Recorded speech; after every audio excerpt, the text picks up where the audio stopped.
Just as a favorite pair of jeans may be repurposed into a favorite pair of shorts with the help of some scissors today, the fashionable of the 19th century similarly adapted pieces of their wardrobe to be reworn.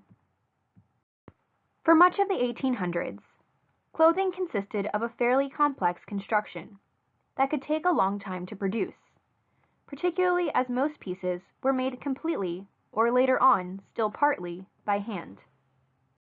Given the cost involved, not all women could afford to update their wardrobe when a new trend first came along, especially if it proved to be a flash in the pan. However, once a trend seemed to stick around longer than just a fad, one way to be cost-effective and still update one's outfit was to alter existing pieces to incorporate newer styles. Highlighting such a practice is this bodice from MCHS's collection, whose sleeves have been removed.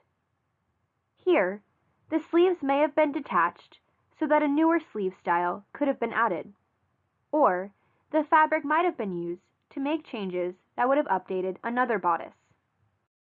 Yet another example of refashioning one's wardrobe can be found in the case of the Slade family, where later generations altered a dress to meet then current trends.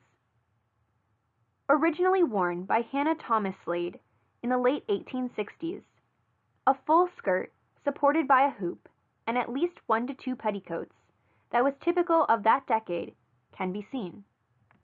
By the 1880s to 1890s, the skirt received an update when a New York City dressmaker altered it for her daughter Elizabeth. Reducing its earlier fullness, the dress now reflected popular tastes for a narrower skirt that was kept tighter in the front.